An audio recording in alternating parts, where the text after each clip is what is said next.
कि पंजाब, हरियाणा, हिमाचल और चंडीगढ़ में ये हथगोलों की जो कहानी है, द ग्रेनेड स्टोरी जिसे मैं कहता हूं, ये ग्रेनेड स्टोरी कितनी पुरानी है। एक दिन पहले बीजेपी कार्यालय पर हमला हुआ, वो एक फुल सर्कल है, यानी कि यू से द प्रोसेस और a phenomenon comes a full circle. So एक पूरा circle Chandigarh to Chandigarh sector 10 से सेक्टर 37, लेकिन इसके बीच के जो तकरीबन 15-16 महीने 17 महीने बीते, उन 17 महीनों में हथगोलों के तकरीबन 2.5 दर्जन हमले हुए। सो आरपीजी अटैक्स, आईईडी एक्सप्लोजन्स और हैंड ग्रेनेड, ये 3 अलग अलग माध्यम है, मोड्स है, जिनके जरिए पंजाब में या इन राज्यों में अराजकता फैलाने की कोशिश की जा रही है। पिछले साल 2025 अप्रैल में हैप्पी पशिया को सैक्रामेंटो एफबीआई ने पकड़ लिया। कैश पटेल जो एफबीआई के डायरेक्टर हैं, वो उस ट्वीट को रीट्वीट करते हैं। लेकिन एक साल बाद तकरीबन 26 या 27 मार्च इस साल, यानी कि पिछले हफ्ते जानकारी आई और मैंने एक रिपोर्ट बनाया कि हैप्पी पशिया को कंडीशनल रिलीज पर छोड़ दिया गया है एफबीआई और आइस डिटेंशन, जिसमें वो पिछले 1 साल रहा। सो जितना समय हैप्पी पशिया जेल के अंदर रहा, ये घटनाएं बंद नहीं हुई, क्योंकि और संगठन थे, केजेडएफ था, पीएसए पंजाब सोवरेनिटी अलायंस था, और केएलए पिक्चर में आ चुका था, शहजाद भट्टी वारदातें कर चुका था। पटियाला में जो मॉड्यूल काम कर रहा था, जो हैंडलर थे, पटियाला में बादशाहपुर और दूसरी तरफ हरियाणा में जींद, और यहाँ पर गुरदासपुर पुलिस सिटी स्टेशन और हरियाणा में रानिया। सो ये हमलों में एक सिमिलैरिटी थी। इसके बाद एक और बड़ी घटना हुई। हर ग्रेनेड हमले के 72-48 घंटों के बाद लोग गिरफ्तार हुए हैं, यानी कि वो लोग जिन्होंने हमले किए वो लड़के पकड़े गए। बहुत गरीब घरों के लोग थे, कुछ लोग क्रिमिनल रिकॉर्ड वाले थे, कुछ लोगों के क्रिमिनल रिकॉर्ड्स नहीं थे। 5-5, 7-7 हजार, 10-10, 20-20 हजार रुपए के लालच में इन लड़कों ने, मैं इनको बच्चा ही कहूंगा, भटके हुए युवाओं ने ग्रेनेड हमले किए, अपने जो भी इनके आका विदेशों में बैठकर इनकी जिंदगियां खराब करने पे तुले हुए हैं, क्योंकि इन लोगों के कई साल जमानतें नहीं होनी है, इन लोगों की जिंदगियां अब जेलों में सड़नी है। पकड़े जाते हैं, यहीं पे गोलियां खाते हैं, यहीं पे जेलों में सड़ना है अपने। दोस्तों, हाजरा एक होर रिपोर्ट लैके ते एक लाइव स्ट्रीम है, जिस विच एक बहुत ही महत्वपूर्ण विषय उत्ते गल करांगा। और आज की रिपोर्ट मेरी हिंदी में रहेगी, क्योंकि आज मैं बात उत्तर भारत के 4 प्रमुख राज्यों की करूंगा, जिनमें से एक है केंद्रीय शासित प्रदेश चंडीगढ़, जहां पर बीते दिन ही एक हमला हुआ है। भारतीय जनता पार्टी पंजाब के सेक्टर 37 स्थित स्टेट हेडक्वार्टर्स पर एक हथगोला फेंका गया। 2 शरारती तत्व, आतंकी तत्व एक हैंड ग्रेनेड लॉब करते हैं, फेंकते हैं स्टेट हेडक्वार्टर्स की बिल्डिंग के बाहर। ये हथगोला गिरता, एक धमाका होता है, और इस पूरी आपराधिक कार्रवाई का एक वीडियो बनाया जाता है। 11-12 सेकंड का वो वीडियो बनाया जाता है, जिसे मीडिया तक भेजा जाता है, मुझ तक भेजा जाता है। सो आज मैं बात करूंगा इन 4 बड़े राज्यों पंजाब, हरियाणा, हिमाचल प्रदेश और केंद्रीय शासित प्रदेश चंडीगढ़ में पिछले 1.5 साल से जारी इन हैंड ग्रेनेड यानी कि हथगोलों के हमलों की उस लंबी चौड़ी फहरिस्त के बारे में। और आज हम समझेंगे कि कितने हमले, जो बीजेपी स्टेट हेडक्वार्टर सेक्टर 37 पर, पंजाब बीजेपी के कार्यालय पर जो हमला हुआ, उस तरीके के कितने हमले पंजाब में, हरियाणा में और हिमाचल में पिछले 1.5 साल से हुए। और आप सोचेंगे कि मैं 1.5 साल के अरसे की बात क्यों कर रहा हूं, क्योंकि अगर इस क्रोनोलॉजी को, इस पूरी टाइमलाइन को हम समझना चाहें कि पंजाब, हरियाणा, हिमाचल और चंडीगढ़ में ये हथगोलों की जो कहानी है, द ग्रेनेड स्टोरी जिसे मैं कहता हूं, ये ग्रेनेड स्टोरी कितनी पुरानी है। हालांकि पहले भी हथगोलों से हमले होते रहे हैं, देश के अन्य राज्यों में भी रहे हैं, लेकिन ये जो सिलसिला शुरू होता है, ये पिछले 1.5 साल, इसकी एक क्लियर टाइमलाइन है। मैं सितंबर 2024 से शुरुआत करनी चाहूंगा, और सितंबर 2024 में इत्तेफाक ये है कि चंडीगढ़ में जो एक दिन पहले बीजेपी कार्यालय पर हमला हुआ, वो एक फुल सर्कल है, यानी कि यू से द प्रोसेस और a phenomenon comes a full circle. So Chandigarh के सेक्टर 10 में हुए एक हैंड ग्रेनेड अटैक से शुरू हुआ सिलसिला, जो कि चंडीगढ़ से शुरू होता है। एक आतंकी संगठन या एक आतंकवादी द्वारा उसकी जिम्मेवारी ली गई, या कह लीजिए ली नहीं भी गई, लेकिन उस वारदात को उसी संगठन ने करवाया। लेकिन 1.5 साल बीतने के बाद चंडीगढ़ के ही इस काफी सुरक्षित माने जाने वाले यूटी यानी कि चंडीगढ़ शहर में एक बड़ा हमला बीजेपी के कार्यालय के बाहर हैंड ग्रेनेड हमला करवाया जाता है। सो एक पूरा circle Chandigarh to Chandigarh sector 10 से सेक्टर 37, लेकिन इसके बीच के जो तकरीबन 15-16 महीने या 17 महीने बीते, उन 17 महीनों में हथगोलों के तकरीबन 2.5 दर्जन हमले हुए, जिनमें ज्यादातर हमले पंजाब में हुए। तो पंजाब में कौन कौन से जिलों में ये हमले हुए, सबसे ज्यादा हमले किस जिले में हुए, हरियाणा में कहां कहां ये हमले हुए, हिमाचल प्रदेश में कहां कहां ये हमले हुए, और क्या सिर्फ ग्रेनेड हमले हुए, हथगोलों के हमले हुए, या और भी हमले हुए। सो आज हम उन सभी की बात करने जा रहे हैं। सो साथियों, जैसे कि मैंने बताया आपको कि सबसे पहला हमला, मैं ग्रेनेड की बात करूंगा। हालांकि ग्रेनेड से पहले अगर मैं आपको राउंड फिगर देने की कोशिश करूं तो इस वक्त जो मोटी मोटी फिगर है वो ये है कि तकरीबन 2.5 दर्जन ग्रेनेड हमले हो चुके हैं। 4 इंप्रोवाइज्ड एक्सप्लोजिव डिवाइस जिसमें आरडीएक्स का इस्तेमाल किया गया या जेलेटिन रॉड्स के जरिए डेटोनेटर्स लगा के एक्सप्लोजन करने की कोशिशें की गई, वैसे 4 अटेम्प्ट्स हुए, जिनमें से एक अटेम्प्ट कामयाब हुआ और वो अटेम्प्ट हिमाचल प्रदेश नालागढ़ का था। उसकी भी आज बात करेंगे। इसी साल का वो हमला बताया जाता है रिकॉर्डेड है। और इसके अलावा रॉकेट लॉन्चर हमले, आरपीजी अटैक्स जिन्हें कहा जाता है, जो पंजाब में कई साल पहले, लगभग 3-4 साल पहले शुरू हो गए थे, मई 2022 में। सो आरपीजी अटैक्स, आईईडी एक्सप्लोजन्स और हैंड ग्रेनेड, ये 3 अलग अलग माध्यम है, मोड्स हैं, जिनके जरिए पंजाब में या इन राज्यों में अराजकता फैलाने की कोशिश की जा रही है। इसके पीछे आतंकी संगठन है, जिम्मेवारियां कुछ आतंकी संगठनों द्वारा ली गई है। बहुत से केसेस में मल्टीपल आतंकी संगठनों ने भी एक एक वारदात की जिम्मेवारी ली, उसका भी आज की इस रिपोर्ट में जिक्र करेंगे। तो काफी इंपॉर्टेंट रिपोर्ट उस लहजे से मानता हूं, क्योंकि बहुत मर्तबा आप लोग ऐसी घटनाओं के बारे में अखबारों में पढ़ते हैं, टीवी चैनल्स पर देखते हैं, या मेरे इस चैनल से जो लोग जुड़े हैं उन्होंने इन घटनाओं को इंडिविजुअल बेसिस पर, केस टू केस बेसिस पर भी देखा है, समझा है, और उन सभी घटनाओं के बारे में उन्हें बहुत ही विस्तृत जानकारी दी है। तो आज लोग अगर कोई महसूस कर रहा कि पंजाबी में ये रिपोर्ट नहीं बन रही, तो पंजाबी में इस रिपोर्ट को देखने के जो चाहवान हैं उनको लंबी चौड़ी एक लिस्ट है वीडियोस की, जो मेरे इस चैनल पर मिल जाएगी, तो वो उन रिपोर्ट्स को रेफर बैक कर सकते हैं। चंडीगढ़ के सेक्टर 10 से सिलसिला शुरू होकर चंडीगढ़ के सेक्टर 37, 1.5 साल। सो साथियों, जो पहली घटना हुई थी, उस वारदात को बब्बर खालसा इंटरनेशनल के एक एक्टिव ऑपरेटिव, और इसका मैं जिक्र पहले ही कर लेता हूं, हैप्पी पशिया, जो कि वैसे तो अमृतसर जिले से ताल्लुक रखता है, लेकिन अमेरिका में आज से ठीक 1 साल पहले से अप्रैल 7 या 8 को डिटेन किया जाता है, और उसकी जानकारी खुद एफबीआई द्वारा, एफबीआई सैक्रामेंटो ने दी थी। मैंने कुछ दिन पहले एक रिपोर्ट भी बनाई है। सो हैप्पी पशिया काफी देर से कोशिश कर रहा था कि पंजाब पुलिस के एक रिटायर्ड एसपी जसकीरत सिंह चहल को निशाना बनाया जाए। अब जसकीरत सिंह चहल पंजाब के सेवानिवृत्त हो चुके एक एसपी हैं, जो कि शायद 1986 के साल में एक नकोदर में इंसिडेंट हुआ था जिसमें उनकी कोई भूमिका थी।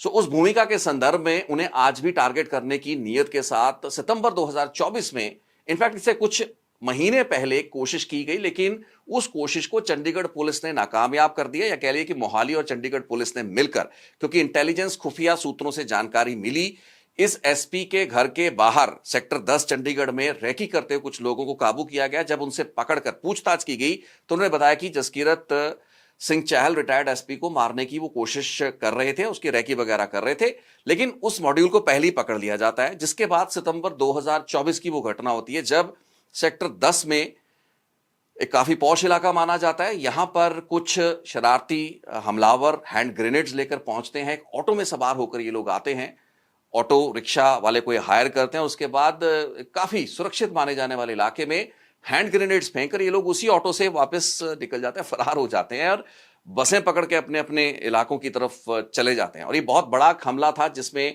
निशाना उसी एसपी जिसको मारने की नीयत के साथ पहले भी, कुछ महीने पहले भी कोशिशें की गई थी, लेकिन नाकामयाब रही थी सारी कोशिशें वो की गई थी, तो उसी को टारगेट किया जाना था। लेकिन इस केस में हुआ ये कि जिस घर की या जिस कोठी की ये लोग रैकी कर रहे थे, रिकॉग्निजेंस कर रहे थे, वो कोठी एसपी जसकीरत चहल की नहीं थी। जहां पर इन शरारती तत्वों को लग रहा था, या उन आतंकी संगठनों के हैंडलर्स, जिनमें से एक था हैप्पी पाशिया, जिसे यह लग रहा था कि एसपी रिटायर्ड इस घर में है, तो इन्होंने उस घर को निशाना बनाया, जबकि वहां पर कोई और व्यक्ति था। गनीमत यह था कि कोई नुकसान नहीं हुआ, और ये जो हैंड ग्रेनेड था उस घर में गिरा और फटा, और उसके बाद पूरा का पूरा मामला सुर्खियां बना, चर्चाओं में पूरा मामला है। लेकिन कुछ ही दिनों में ये हमलावरों को पकड़ लिया जाता है। पंजाब पुलिस की जो internal security, counter intelligence, AGTF जो टीम्स हैं काफी एक्टिव थी उस दौर में, और उन्होंने इन हमलावरों को, जो चंडीगढ़ में दिन दहाड़े एक ग्रेनेड फेंक कर और वारदात कर कर भाग गए थे, उनको पकड़ लिया जाता है। क्योंकि शायद सेक्टर 37 की इस घटना जो एक दिन पहले हुई है उसमें भी होगा, वे एक्सपेक्ट की इन हमलावरों को जल्दी पकड़ लिया जाए। तो यहां से शुरुआत हुई उस ग्रेनेड हमलों के सिलसिले की। लेकिन जैसे मैंने आपको पहले बताया कि rocket launcher, 3 rocket launcher attack हुए हैं, जिनमें से 2 रॉकेट लॉन्चर अटैक तो 2022 में हो गए थे।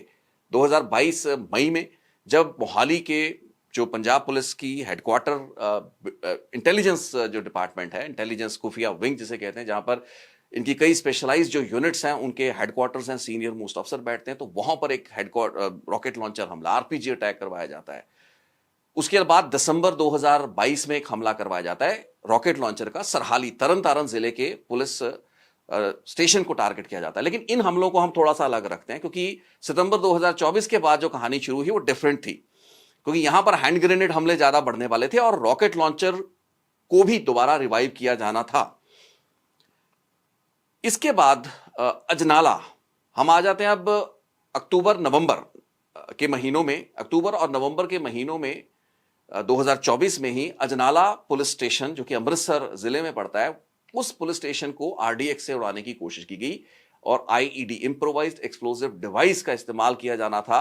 कुछ किलो आरडीएक्स को पुलिस थाने के बाहर रखा गया, लेकिन आरडीएक्स डेटोनेट नहीं हो पाया और ये वारदात नहीं हो पाई, और उसके बाद उस थाने में बचाव हो गया। एक बड़ा ये धमाका हो सकता था जिस अनुपात में, जिस हिसाब से आरडीएक्स को प्लांट किया गया था। लेकिन क्योंकि इन आईईडीज को ऑपरेट करने वाले लोग कच्चे थे या उनको इनकी जानकारी कम थी, क्रूड तरीके से आईईडीज को असेंबल करना और उसके बाद धमाकों की कोशिश करना, तो उस नियत के साथ और उस लैक ऑफ स्किल के साथ इन लोगों ने इस वारदात को अंजाम देने की कोशिश की और ये लोग नाकामयाब रहे। लेकिन ये पहली खतरे की घंटी थी कि अब पंजाब में कुछ बड़ा होने वाला है और शुरू होने वाला है। और पंजाब ही नहीं बल्कि पड़ोसी राज्यों हरियाणा और हिमाचल या चंडीगढ़ तक भी इसका सेक पहुंचने वाला। हालांकि चंडीगढ़ में शुरुआत पहले हो चुकी थी, सितंबर 2024 में हो चुका था। ये मैं आपको अक्टूबर नवंबर 2024 की बात बता रहा हूं। और अब ये जो अजनाला वाला इंसिडेंट था, इसके बाद इसी गैंगस्टर और टर्न जो आतंकी है, रेडिकल है, बब्बर खालसा के साथ लिंक्ड है, हैप्पी पाशिया, इसके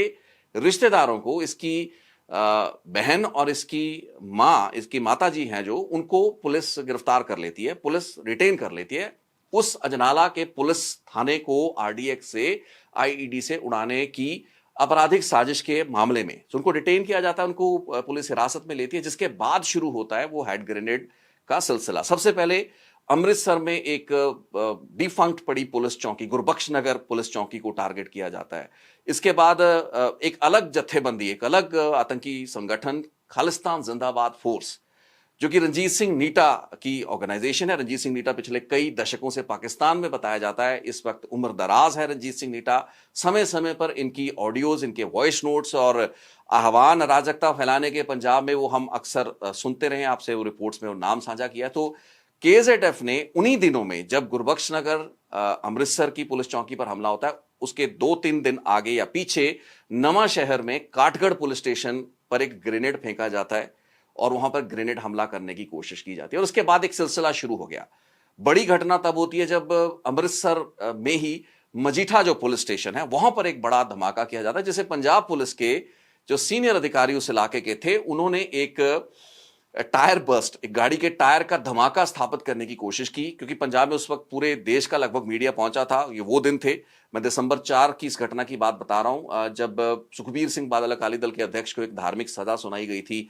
और उन्हीं दिनों सुखबीर सिंह बादल पर भी एक हमला हुआ श्री दरबार साहब के प्रांगण में, जहां पर नारायण सिंह चौड़ा नाम के एक रह चुके पूर्व अलगाववादी ने एक पिस्टल से गोली चलाने की कोशिश की और सुखबीर बादल को मारने की कोशिश की गई। सो उसी दिन की ये घटना है। उसी रात ये मजीठा पुलिस स्टेशन में एक धमाका होता है, जिसमें कुछ पुलिस कर्मचारियों को चोटें लगती हैं। लेकिन पंजाब पुलिस इस पूरी की पूरी घटना को कवर अप करती है और कहती है कि टायर बस्ट था।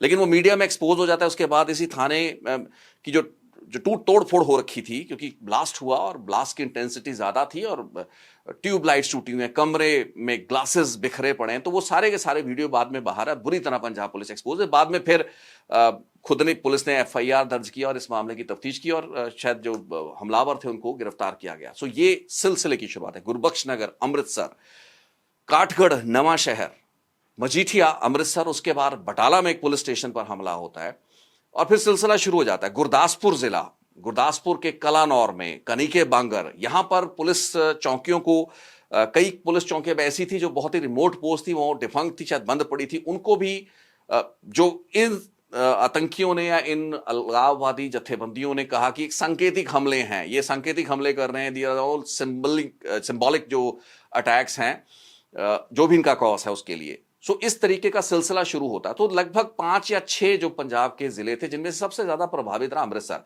क्योंकि इन्हीं हमलों में, और ये मैं आपको 1.5-2 महीने के अरसे की बात बता रहा हूं, ये नवंबर, दिसंबर, जनवरी 2024 और 2025, जब गुरदासपुर की मैंने जिक्र किया, मैंने बटाला का जिक्र किया, मैंने मजीठा का जिक्र किया, उसके बाद इस्लामाबाद, अमृतसर शहर में एक पुलिस चौकी पर एक ग्रेनेड फेंका गया, फिर गुमटाला पुलिस चौकी पर एक ग्रेनेड फेंका गया, जिसको अमृतसर पुलिस के सीनियर अधिकारियों ने एक रेडिएटर धमाका करार दे दिया। एक हफ्ते बाद पंजाब के डीजीपी लाइव में आकर कह रहे थे कि जी हमने ग्रेनेड हमला करने वाले पकड़ लिए। सो मतलब पंजाब पुलिस ने इन सभी धमाकों को छुपाने की और उसको दबाने की कोशिश की। वो नहीं चाहते थे कि इस तरीके की खबरें मीडिया में जाएं, तो उसके लिए अधिकारियों से झूठ तक बुलवाया गया और सीनियर गेजेटेड ऑफिसर झूठ बोलते हुए शरेआम टीवी पर एक्सपोज हुए, पंजाब का एस्टैब्लिशमेंट एक्सपोज हुआ। बट नेवरदलेस ये सिलसिला रुका नहीं।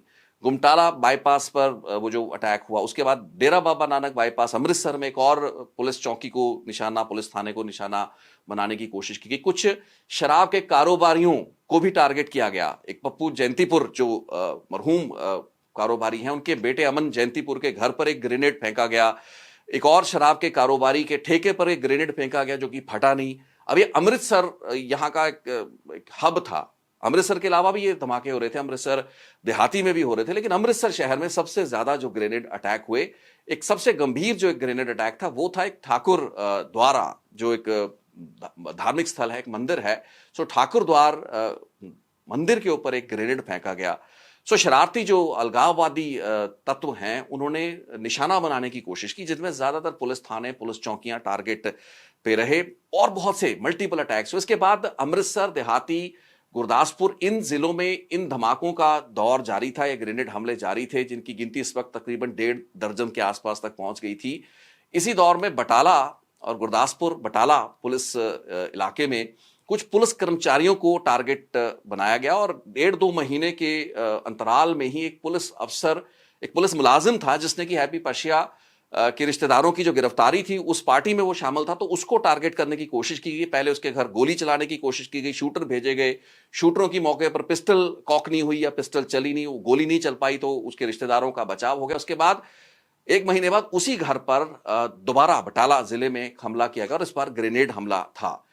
तकरीबन इसी घटनाक्रम के चलते हुए बटाला में एक और पुलिस स्टेशन पड़ता है, गुरदासपुर, बटाला में पुलिस स्टेशन पड़ता है जिसका नाम है किला लाल सिंह। अब ये पहली घटना थी जहां किला लाल सिंह पुलिस स्टेशन या पुलिस चौकी जो भी था ये बटाला में, इस किला लाल सिंह पुलिस स्टेशन पर एक रॉकेट लॉन्चर हमला किया गया और वो रॉकेट लॉन्चर हमला मई और दिसंबर 2022 के रॉकेट लॉन्चर हमलों के तकरीबन 1.5 या 2 साल बाद हुआ पहला रॉकेट लॉन्चर अटैक था। और आज तक के पिछले 1.5-2 सालों में हुआ ये पहला था। तो टोटल 3 रॉकेट लॉन्चर जो इस वक्त तक चल चुके थे। इसके बाद कोई रॉकेट लॉन्चर नहीं पंजाब में या किसी भी राज्य में चला है। सो अजनाला में एक आईडी हो गया था और उसके बाद ये सिलसिला आगे जारी रहा। कुछ और घटनाएं हुई।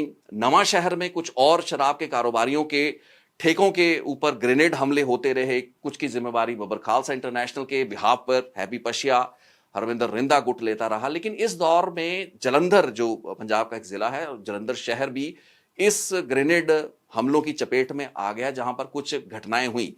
अब एक टिकटॉकर है रॉजर संधू जो कि गेमिंग उसमें इन्वॉल्व है, तो शहजाद भट्टी ने रॉजर संधू पर एक हमला करवाया और ये शुरुआत थी शहजाद भट्टी की। रॉजर संधू और शहजाद भट्टी का कोई इंटरनेट पे या सोशल मीडिया पे झगड़ा चल रहा था, जिसके चलते हुए डिटेल्स में जाना नहीं चाहूंगा क्योंकि रिपोर्ट लंबी होगी, पहले ही बहुत रिपोर्ट लंबी हो रही है और होगी ये। तो रॉजर संधू के घर पर एक ग्रेनेड फेंकवाया गया जो फटा नहीं, मतलब वो उसका वीडियो बनाकर शहजाद भट्टी ने पहली बार उसकी जिम्मेवारी ली है। रामपुर रसूलपुर रॉजर संधू के रिश्तेदारों का एक घर था, गांव था, जहां पर ये ग्रेनेड अटैक हुआ। और इसके कुछ ही दिन बाद, आई होप टाइमलाइन में मैं ज्यादा गलत ना हूं, मनोरंजन कालिया पंजाब बीजेपी के एक नेता के घर पर एक बड़ा ग्रेनेड अटैक होता है। और ये ग्रेनेड अटैक काफी सीरियस था क्योंकि पंजाब के पूर्व मंत्री रह चुके थे मनोरंजन कालिया, और बीजेपी के ने ठीक उसी तरीके से जैसे कि बीजेपी स्टेट हेडक्वार्टर को एक दिन पहले टारगेट किया गया ग्रेनेड हमले में, तकरीबन उसी तर्ज पर मनोरंजन कालिया, और ये सीरियस हमला था, ये कोई सांकेतिक हमला नहीं था क्योंकि ग्रेनेड जाके इस बार मनोरंजन कालिया के सेक्टर जो जलंधर के घर के अंदर गिरता है, और इत्तेफाक से उस कमरे में कुछ ज्यादा लोग नहीं थे, साथ के कमरों में लोग थे, तो वहां पर एक बड़ा बचाव हो गया। लेकिन ये जो मनोरंजन कालिया के घर पर एक ग्रेनेड फेंका गया, इसकी जिम्मेवारी तकरीबन 4 खालिस्तानी या अलगाववादी जो संगठन है उन्होंने ली। शहजाद भट्टी जिम्मेवारी ले लेता है, बबर खालसा इंटरनेशनल ने कुछ दिन बाद जिम्मेवारी ली, एक पंजाब सॉवरेंटी अलायंस नाम से एक और अलगाववादी संगठन जो पहली बार पिक्चर में आया था, उसने अपने लेटर हेड पर वो जिम्मेवारी ली। लेकिन मनोरंजन कालिया के घर के ऊपर हुए इस ग्रेनेड हमले को बहुत ही गंभीरता से लिया गया। इस केस में भी ई रिक्शा में सवार होकर हमलावर आए और बाद में जो हमलावर थे उनको कुछ हफ्तों या कुछ महीनों के अंतराल में पकड़ लिया गया। उसमें हरियाणा से बहुत से नोट जुड़ रहे थे क्योंकि शहजाद भट्टी का जो मॉड्यूल काम करता है उसमें हरियाणा के लड़कों का इस्तेमाल हो रहा था। सो ये ग्रेनेड जो थे रुक नहीं रहे थे और इसी दौरान इंप्रोवाइज्ड एक्सप्लोसिव डिवाइस से भी हमले किए जाने की कोशिशें लगातार जारी थी। और अब हुआ है क्या कि ये जो ग्रेनेड अटैक थे इनका दायरा बढ़ने लगा और अब इन्हीं संगठनों द्वारा, चाहे वो बब्बर खालसा था या फिर खालिस्तान लिबरेशन आर्मी नाम के एक संगठन जो कि कुछ महीने पहले ही चर्चा में आया है, इन्होंने हरियाणा और हिमाचल को भी टारगेट करना शुरू किया। और हरियाणा में जींद में एक हमला होता है। इनफैक्ट जलंधर के बाद पटियाला जिला पंजाब का, यहां पर एक ग्रेनेड, शायद बादशाहपुर था गांव या इलाका, जहां पर कि एक ग्रेनेड वहां की पुलिस थाने पर फेंका गया और कुछ ही घंटों के भीतर सेम ही मॉड्यूल था, शहजाद भट्टी इसके पीछे था। जींद में एक और हमला होता है। सो जींद में हमला हुआ, पटियाला में हमला हुआ। इसके बाद ये हमले रुके नहीं।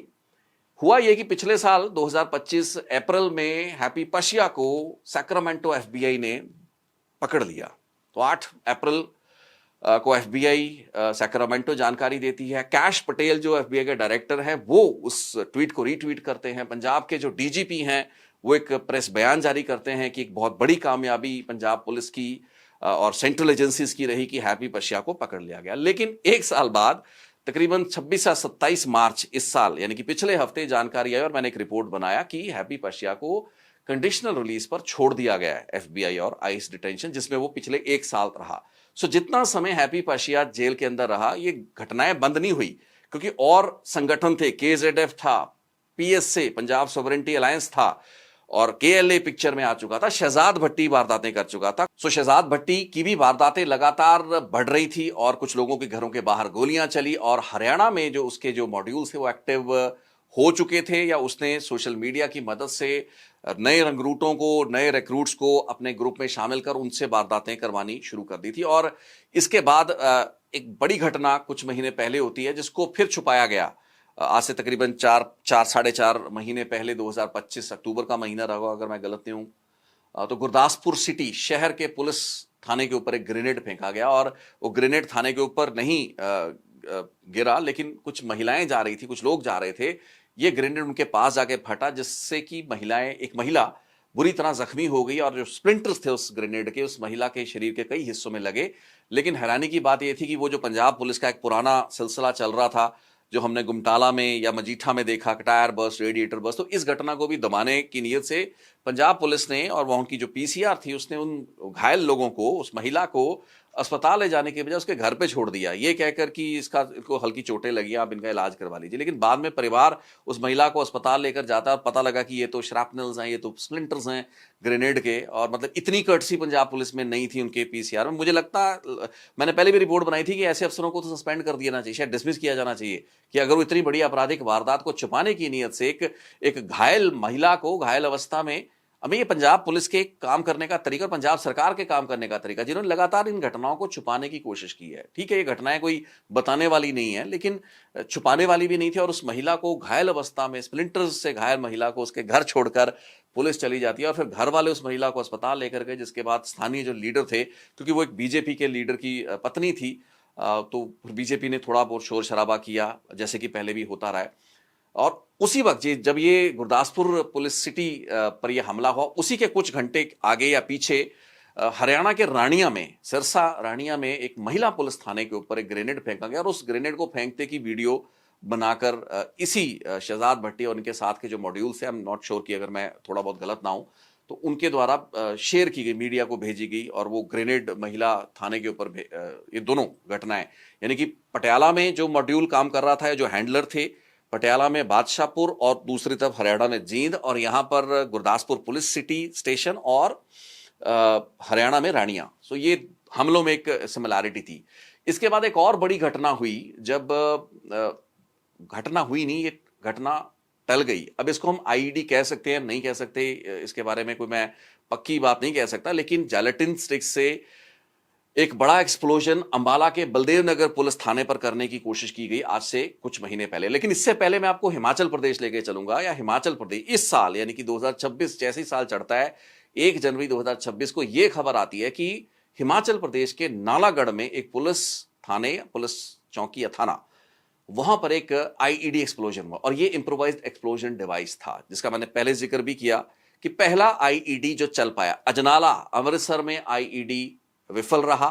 उसके बाद एक मैं जिक्र करना भूल गया क्योंकि लिस्ट इतनी लंबी चौड़ी है, घरिंडा पुलिस स्टेशन, अमृतसर देहाती में घरिंडा पुलिस स्टेशन, जहां पर एक आईईडी लगाया गया और उस आईईडी से पुलिस थाने को उड़ाने की कोशिश की गई, लेकिन वो हमला नाकामयाब रहा।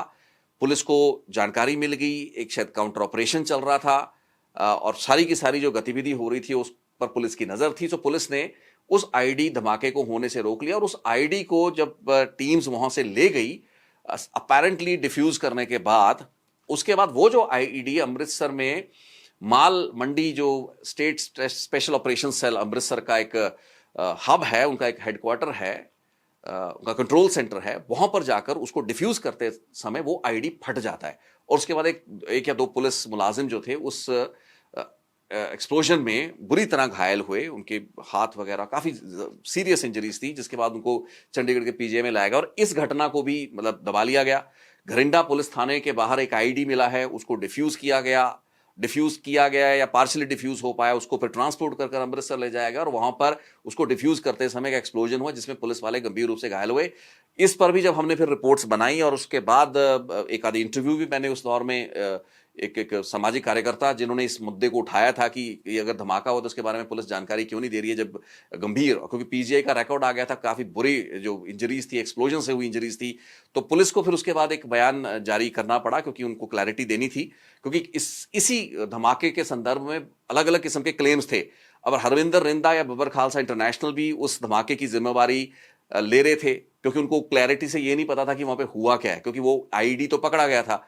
और इसी दौर में जब वो आईडी पकड़ा गया उस वक्त तक कुछ नहीं हुआ, फिर एक एक्सप्लोजन हुआ जिसके बारे में किसी को कुछ पता नहीं लगा अमृतसर में, लेकिन बाद में जब पीजीआई से घायल पुलिस कर्मचारी का जो बॉम्ब डिस्पोजल स्क्वाड का हिस्सा था, जब उसका रिकॉर्ड सामने आया और हमने उसके बारे में एक रिपोर्ट बनाई, तो उसके बाद फिर पंजाब पुलिस ने खुलासा किया कि ये इस तरीके की घटना थी, ना कि घरिंडा पुलिस स्टेशन पर हुआ हमला, जो कि अलगाववादी जो जितने भी संगठन हैं, पीएसए या बीकेई था, ये क्लेम कर रहे थे कि हमने एक आतंकवादी हमला कर दिया है, जिसकी जानकारी पुलिस सप्रेस कर रही है, जबकि हमला नहीं था, हमला विफल हो गया था, लेकिन डिस्पोज करते समय कई किलोमीटर दूर अमृतसर में यह घटना हुई थी। तो ये दूसरा आईईडी था जो कि पहला अजनाला अमृतसर हो गया और दूसरा हो गया घरिंडा पुलिस स्टेशन, जो कि आईईडी एक्सप्लोड करने की कोशिशें नाकामयाब रही। वो एक अलग बात है कि एक अलग सिचुएशन और हालात में जाकर आईईडी फटा।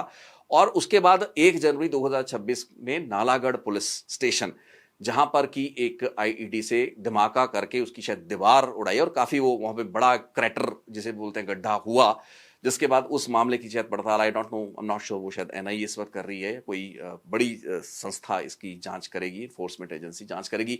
खैर, इसके बाद हम अंबाला आ जाते हैं, जहां पर बलदेव नगर की मैं जिक्र कर रहा था। बलदेव नगर में भी इसी तरीके से गाड़ी में सिलेंडर भरकर जेलेटिन रॉड्स या किसी एक्सप्लोजिव के जरिए उसे एक्सप्लोड करने की कोशिश आज से कुछ हफ्ते महीने पहले हुई, लेकिन इस एक्सप्लोजन को भी डेटोनेट करने में जो भी खुराफाती और शरारती लोग थे ये नाकामयाब रहे और बलदेव नगर में कोई घटना नहीं हुआ। इतना जरूर पता लगा कि वहां पर जैसे इन्होंने डेटोनेट करने की कोशिश की और वो डेटोनेट से एक माइल्ड एक्सप्लोजन होना था, उसके बाद गाड़ी में सिलेंडर भर कर रखे गए थे गैस के और वो फटते एक बड़ा धमाका होता और वो गाड़ी और कार को और सिलेंडर्स को तो पुलिस ने रिकवर कर लिया, लेकिन ये लोग जो थे डेटोनेट करने आए थे ये लोग डेटोनेट कर नहीं पाए। लेकिन उस जो जितना भी लिमिटेड डेटोनेशन हुआ उससे थोड़ी आग वहां जरूर लगी थी। इस जानकारी को भी ज्यादा नहीं सामने आने दिया गया।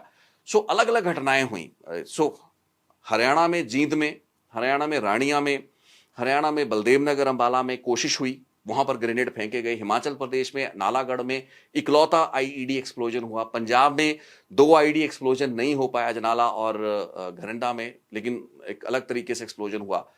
और रॉकेट लॉन्चरों का मैं आपको पहले बता चुका हूं। तो 1.5 साल का अरसा। इसके बाद आज से तकरीबन 3-4 दिन पहले 30 और 31 मार्च की जो मध्य रात्रि इंटरमीडिएट रात थी, एक और हमला होता है। यहां पर भिंडी सैदा करके, अमृतसर देहाती पुलिस जिला है ये, तो यहां पर भिंडी सैदा में जो पुलिस स्टेशन था उसको निशाना बनाया गया और इसका भी बाकायदा एक वीडियो बनाकर इन जो अलगाववादी कह लें या खुराफाती लोग कह लें, शरारती लोग कह लें, इन्होंने 2 ग्रेनेड जो थे वो फेंके। एक ग्रेनेड नजर आया उसमें, लेकिन जब वो धमाके हुए तो उसमें 2 ग्रेनेड फटे। तो 2 ग्रेनेड लॉब किए गए एक और पुलिस स्टेशन के ऊपर। और ये घटना जो 30 और 31 मार्च की मिडनाइट हुई, इसकी जिम्मेवारी खालिस्तान लिबरेशन आर्मी नाम की एक ऑर्गेनाइजेशन ने ली। ये वही केएलए है जिसने कुछ महीने पहले एक जो 2 पंजाब पुलिस के मुलाजमों को मार दिया गया था, एक एएसआई और एक पंजाब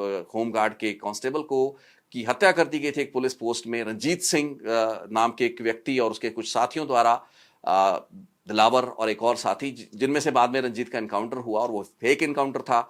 सो उस घटनाक्रम और उस घटना के बाद, यानी कि पुलिस कर्मचारियों की हत्या के बाद जो जिम्मेवारी ली थी तो केएलए ने, खालिस्तान लिबरेशन आर्मी ने ली थी। तो उसी केएलए ने ये जो भिंडी सैदा में जो धमाका हुआ 3 दिन पहले, उसकी जिम्मेवारी ली। लेकिन इत्तेफाक ये है कि हैप्पी पशिया पीकेआई का वो एक्टिव हैंडलर ऑपरेटर जो इस सिलसिले की शुरुआत चंडीगढ़ के सेक्टर 10 से करता है, जब रिटायर्ड एसपी जसकीरत चहल को मारने की कोशिश की गई, एक गलत घर समझकर उनका घर, वहां पर एक ग्रेनेड फेंका गया, तो वही हैप्पी पशिया के जेल में आने के बाद ये दोनों घटनाएं हुई हैं। अभी एक इत्तेफाक है, it may just be A coincidence, क्योंकि जिम्मेवारियां ली जा रही हैं। यहाँ पर खालिस्तान लिबरेशन आर्मी ने जिम्मेवारी ली थी, जो भिंडी सैदा में पुलिस थाने पर एक ट्विन डबल ग्रेनेड ब्लास्ट हुआ, धमाका हुआ, अटैक था वो। और बीजेपी के सेक्टर 37 के हेडक्वार्टर्स, जिसके बारे में हम पहले बात कर चुके हैं, यहां पर बीजेपी के स्टेट हेडक्वार्टर पर जो हमला किया जाता है, इसकी जिम्मेवारी अब सुखजिंदर सिंह बब्बर लेते हैं। अब सुखजिंदर सिंह बब्बर कौन है, वी डोंट नो।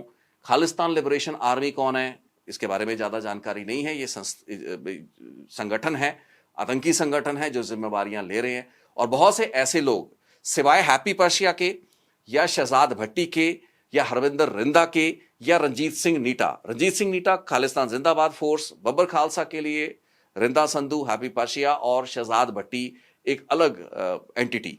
सो ये 4 या 5 लोगों के अलावा जितनी भी संगठनों ने जिम्मेवारी ली है, या संगठनों के नाम पर कुछ लोगों ने जिम्मेवारी ली है, जिनके कुछ स्यूडोनिम्स बाहर आए हैं, जिनमें से एक सुखजिंदर सिंह बब्बर हो सकता है। ये लोग कौन है और ये जत्थेबंदियां, ये संगठन कितने एक्टिव हैं, क्या वाकई ये संगठन है या फिर आईएसआई पाकिस्तानी खुफिया एजेंसी के फ्रंट एंड है, जो कि पूरी चांसेस हैं। तो हम पहले भी बात कर चुके हैं कि आईएसआई ने फ्रंट एंड पे ऐसी ऑर्गेनाइजेशंस के नाम पर या इन ऑर्गेनाइजेशंस के ही इन गैंगस्टर टर्न्ड क्रिमिनल्स को आगे कर एक पूरा सीरीज है जो चला रखी है 1.5 साल से। ये सीरीज, जैसे कि आज की इस पूरी रिपोर्ट में आप समझ गए हैं, और इसमें कोई गुंजाइश नहीं बचती। और हिंदी में इस रिपोर्ट को इसलिए बनाया गया क्योंकि बहुत से लोग गाहे बगाहे कोई खबर आ जाती है, कोई देख लेता है, कोई खबर चलती है, कोई खबर नहीं चलने दी जाती, कोई ग्रेनेड धमाका बताता है, पुलिस अफसर रेडिएटर टायर ब्लास्ट बताते हैं, और अगर ये वीडियो ना ये लो। और ये सबसे बड़ा सवाल है, बहुत से लोगों के जहन में ये सवाल होगा,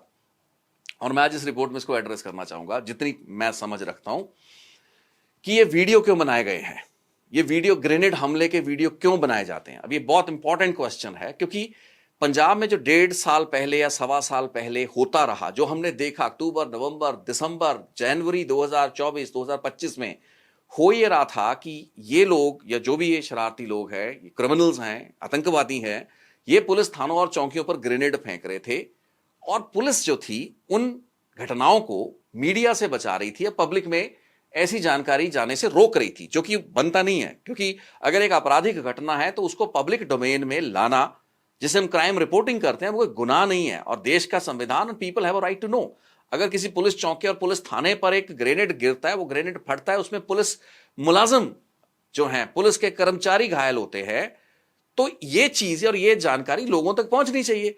लेकिन पंजाब में जो सरकार का कंट्रोल मीडिया पर रहा है पिछले कुछ सालों में, और जिसका एक बहुत ही क्रूड रूप हमने देखा है, उसका एक पार्ट ये था कि ऐसी सारी इंफॉर्मेशन को, जो कि स्टेट की लॉ एंड ऑर्डर को लेकर कुछ सवाल खड़े करने वाली जानकारियां हो, ऐसे इंसिडेंट्स हो, उसको दबाया जाए। और इसी सिंड्रोम से हरियाणा पुलिस और शायद चंडीगढ़ पुलिस भी ग्रस्त होगी, क्योंकि अब होना यह शुरू हो गया कि अगर तो सीसीटीवी कैमरा की फुटेज में ये लोग आ जाएं या वो सीसीटीवी किसी के हाथ लग जाए तो पता लगना शुरू हो गया। लेकिन जैसे जैसे पुलिस के अफसरों ने कोरा झूठ बोलना शुरू किया, ग्रेनेड धमाकों को रेडिएटर बर्स्ट और टायर बर्स्ट बताना शुरू किया, उसके बाद यह सिलसिला शुरू हुआ। और फिर हर ग्रेनेड जो फेंका जा रहा था, कोशिश ये थी कि उन ग्रेनेड धमाकों या किए जा रहे अटैक्स की वीडियो जरूर बने और वो मीडिया को भेजी जाए। अब मीडिया का चलाना ना चलाना एक अलग सवाल है, लेकिन ये जरूरत और ये नौबत क्यों आई, इसमें इसके लिए जिम्मेवार सरकारों को या पुलिस को मान दो। ये शरारती, ये जो क्रिमिनल लोग हैं, आतंकवादी जो हैं, उनकी अपनी गलती है, वो जो भी कर रहे हैं गलत कर रहे हैं, उसको कोई भी रेटिफाई नहीं करता। लेकिन इन जानकारियों को रोका गया पब्लिक में पहुंचने से, इस पर एक अंकुश लगा, जिसकी वजह से एक नया ट्रेंड और एक नया रिवाज जो कि शायद कहीं होता हो, और उससे सोशल मीडिया पर जब ये वीडियो चले और चैनल्स ने चलाए तो उससे थोड़ी और एम्बैरेसमेंट हुई और फिर ये रिवाज बन गया। क्योंकि हर केस में अब यहां पर वो जो फॉरेन की जो एजेंसी है, चाहे पाकिस्तानी आईएसआई है या जो भी ये संगठन है, क्योंकि बहुत से इनमें से अलगाववादी, जिनमें से रंजीत नीटा एक है, रिंदा संधू एक है, हैप्पी पशिया अमेरिका में, लेकिन रिंदा संधू नीटा पाकिस्तान में बैठे हैं, बहुत से हैंडलर पाकिस्तान में बैठे होंगे। तो अगर आईएसआई इनसे कोई वारदातें करवाता होगा या करवाने के लिए दबाव बनाता होगा, तो इन लोगों पर एक प्रेशर रहता है कि ये लोग वारदातों को करें, और वारदात करें और उसके बाद वो अगर पब्लिक जानकारी में नहीं आई वारदात, तो इनके मंसूबे नाकामयाब रहे, राइट। तो ये एक पीछे मानसिकता काम करती होगी कि वारदात हो और आईएसआई के सामने हाजिरी भी जो है वो लग जाए। एक तो ये चीज रही। लेकिन यहां की सरकारों ने, यार यहां के हमारे एस्टैब्लिशमेंट ने जब इन जानकारियों को सप्रेस करना शुरू कर दिया, अब वो ठीक है, पाकिस्तान का या आईएसआई का, उनकी जो इंटर सर्विसेज इंटेलिजेंस एजेंसी है, जो कि काउंटर ऐसे ऑपरेशन चलाते हैं, हर मुल्क की एजेंसियां एक दूसरे के मुल्कों में ऐसे ऑपरेशन चलाती हैं, तो उनके अपने मंसूबे होंगे, इन आतंकियों के, इन क्रिमिनल्स के, गैंगस्टर टर्न टेररिस्ट के अपने मंसूबे होंगे। लेकिन पब्लिक डोमेन में कोई घटना अपराध की घट रही है, उस इंफॉर्मेशन को ना आने देना, ये हमारे सिस्टम की एस्टैब्लिशमेंट्स, अफसरों से झूठ बुलवाना, गजटेड अफसरों से झूठ बुलवाना, ये हमारी कमजोरी दर्शाता है।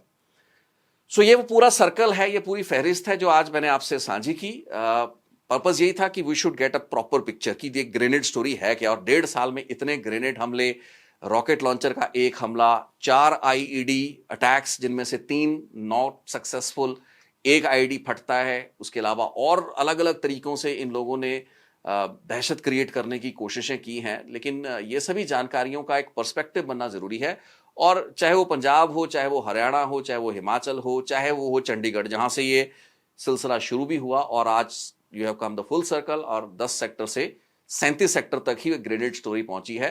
बीच में पंजाब, हरियाणा, हिमाचल के अलग अलग इलाकों के जो इंसिडेंसेस शामिल हैं। सो ये थी आज की बातचीत। अभी भी मैं हैप्पी पशिया, क्योंकि वो कंडीशनल रिलीज पर बाहर है, अपेरेंटली वो कड़ा लगता है ना उनके पैरों में, जो जीपीएस आपकी लोकेशन ट्रैक करता है, आप सर्वेलांस में रहते हैं तो कड़ा लगा होगा। ऐसे बहुत से क्रिमिनल्स जो विदेशों में पकड़े जाते हैं, हैप्पी पशिया जैसों को कड़ा लग जाता है, इनकी कंडीशनल रिलीज की शर्तें होती हैं। हैप्पी पशिया जो कि पहले खुल के फोन पे आता था, मेरे साथ कई मरतबा उसकी बातचीत हुई, अपने कंडीशनल रिलीज के बाद पिक्चर में नहीं है, लेकिन उसके कंडीशनल रिलीज के बाद 2 बड़ी घटनाएं हुई हैं, पिंडी सैदा का डबल ट्विन अटैक और ये चंडीगढ़ का बीजेपी हेडक्वार्टर पर हुआ हमला। सो वी डोंट नो ये लोग अब पिक्चर में क्यों नहीं आ रहे। पहले तो हर घटना की जानकारी ये फोन करके दिया करते थे, लेकिन अब इनके बचाव पक्ष ने, इनके वकीलों ने जो इनकी कंडीशनल रिलीज अमेरिका में करवा पाए हैं, ज़ाहिरी तौर पर उनकी कानूनी सलाह होगी कि अब लाइमलाइट में या पिक्चर में मत आओ, क्योंकि अगर आओगे तो भारत को, भारतीय एजेंसियों को आधार मिलेगा, अमेरिका की एजेंसियों पर एक प्रेशर बढ़ेगा। इन लोगों को क्यों खुला छोड़ा गया है, क्यों इनको कंडीशनल रिलीज पे रखा गया है, इनको तो वापस भारत डिपोर्ट या एक्स्ट्राडाइट करवा कर लाना चाहिए था। इस चीज के लिए एक कानूनी आधार बनता है और एक प्रेशर पड़ता है। यही कारण है कि कई ऐसे अलगाववादी गैंगस्टर टर्न जो टेररिस्ट हैं, वो चाहे कनाडा में हो चाहे अमेरिका में हो, अगर वो कभी ना कभी वहां पकड़े गए किसी भी कैनेडियन एस्टैब्लिशमेंट द्वारा या अमेरिका की किसी एजेंसी द्वारा, तो उसके बाद जब वो कंडीशनल रिलीज पर छोड़े गए तो वो पब्लिक में नहीं आए हैं। मीडिया के साथ फोन पर या वॉइस नोट्स के जरिए, इंटरव्यूज के जरिए उन्होंने अपने आप को एक्सपोज नहीं किया है, क्योंकि इसके पीछे उनकी एक कानूनी वजह है, उनकी लीगल जो पोजीशन है वो डाइल्यूट होती है। सो पॉसिबली इन वारदातों में हैप्पी पर्शिया उन्हीं मॉड्यूल्स की भूमिका हो भी सकती है। केएलए का बेस क्या है, क्या आधार है, इसके बारे में और जानकारी लेने की कोशिश जारी है। जिसने जिम्मेवारी ली है, और सुखजिंदर सिंह बब्बर जिसने बीजेपी हेडक्वार्टर्स पर ये हथगोला फेंकवाने का दावा किया, ये कौन है? कोई स्यूडोनिम है या असल का कोई किरदार है? क्योंकि इससे पहले भी बहुत से केसेस में कुछ ऐसे किरदार सामने आए हैं। केजेडएफ के कॉन्टेक्स्ट में एक ब्रिटिश आर्मी में काम कर चुका वहां का एक फौजी था जो कि एक अलग स्यूडोनिम से बात कर रहा था लोगों से और ये जिम्मेवारियां ले रहा था। तो इस चीज के बारे में भी जानकारी आई थी और वो केजेडएफ से कॉन्टेक्स्ट में बात निकली थी। तो साथियों, आज की ये सारी बातचीत थी और आई होप कि आप इस पूरी विस्तृत बातचीत से तकरीबन 3-3.5 दर्जन उन घटनाओं को 4 राज्यों में 1.5 साल के अरसे दौरान जो घटी, उसके बारे में एक क्लियर समझ आपकी बन पा रही है। जितनी ये घटनाएं हम देख पा रहे हैं, समझ पा रहे हैं on the face of it, इसके पीछे क्या मोटिव है, कौन सी एजेंसियां इन्वॉल्व है, पाकिस्तान की एजेंसियां इन्वॉल्व है, इंडिया की एजेंसियां इन्वॉल्व है, क्योंकि ये चर्चाएं होती हैं कि ये सब कुछ इसलिए हो रहा है कि पंजाब के माहौल को खराब रोशनी में दर्शाया जाए। लेकिन लॉ एनफोर्समेंट एजेंसी से आप पुलिस से बात करो, उनके लिए कोई भी हुआ अपराध एक चैलेंज है, एक चुनौती है। उस आपराधिक वारदात के बाद उन खुराफातियों को, उन शरारतियों को, उन आतंकवादियों को पकड़ना, गिरफ्तार करना, उनका काम वहीं का वहीं है। और जो लोग इस काम में, और यहां पर मैं कहना चाहूंगा कि पंजाब की पुलिस है, यहाँ की इंटरनल सिक्योरिटी, एजीटीएफ है, काउंटर इंटेलिजेंस पंजाब है, हरियाणा में स्पेशल टास्क फोर्स है, चंडीगढ़ पुलिस है, हिमाचल प्रदेश के बारे में ज्यादा नहीं क्योंकि वहां पर अभी घटनाएं बहुत कम हैं। तो ये तभी राज्यों के जो पुलिस ऑफिसर्स इन ऑपरेशंस में लगे हैं वो बहुत मेहनत से काम भी कर रहे हैं। और इन केसेस में आने वाले दिनों में मैं कोशिश करूंगा कि हमें यह पता लग पाए कि ग्रेनेड हमलों में, क्योंकि हर ग्रेनेड हमले के 72-48 घंटों के बाद लोग गिरफ्तार हुए हैं, यानी कि वो लोग जिन्होंने हमले किए वो लड़के पकड़े गए। बहुत गरीब घरों के लोग थे, कुछ लोग क्रिमिनल रिकॉर्ड वाले थे, कुछ लोगों के क्रिमिनल रिकॉर्ड्स नहीं थे। 5-5, 7-7 हजार, 10-10, 20-20 हजार रुपए के लालच में इन लड़कों ने, मैं इनको बच्चा ही कहूंगा, भटके हुए युवाओं ने ग्रेनेड हमले किए, अपने जो भी इनके आका विदेशों में बैठकर इनकी जिंदगियां खराब करने पे तुले हुए हैं। यूएपीए के मुकदमे इन पे साथियों दर्ज हो चुके हैं, जिसका मतलब इनको कई कई साल तक जिस गुर्बत से निकलना चाहते होंगे, 5-7-10 हजार रुपए के पीछे कोई हथगोला फेंकवा कर ये जो वारदात करना चाहते होंगे, उस गुर्बत में इनके और उनके परिवारों को अब और झुकता हुआ हम देखेंगे, क्योंकि इन लोगों की अब कई कई साल जमानतें नहीं होनी है, इन लोगों की जिंदगियां अब जेलों में सड़नी है। जिन लोगों ने इनसे काम करवा लिया, वारदातें हो गई, एक वीडियो बन गया, मीडिया में चल गई, सनसनी भी फैल गई, सब लोगों ने अपना काम कर लिया। और आज दुखद बात यह है कि पंजाब में राजनीति जिस तरह की हो रही है, उसकी बात खैर किसी अलग रिपोर्ट में कर लेंगे। बीजेपी के लीडरों के जो बयान आ रहे हैं, जो आम आदमी पार्टी रूलिंग पार्टी के बयान आ रहे हैं, मतलब बड़े छिछोरे किस्म के, हल्के किस्म की बयानबाजी, ऐसे गंभीर मुद्दों पर ये लोग कर रहे हैं, बेशर्मी की हद है।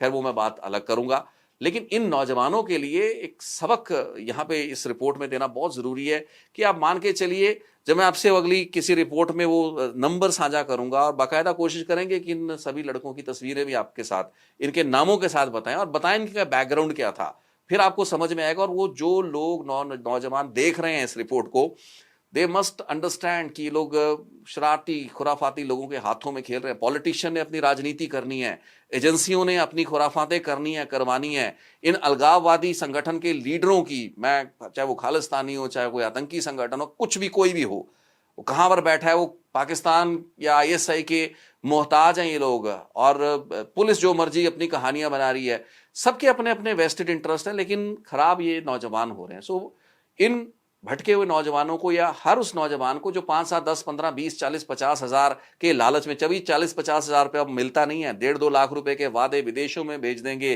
कंट्री आउट करवा देंगे, पकड़े जाते हैं, यहीं पे गोलियां खाते हैं, यहीं पे जेलों में सड़ रहे हैं अपने।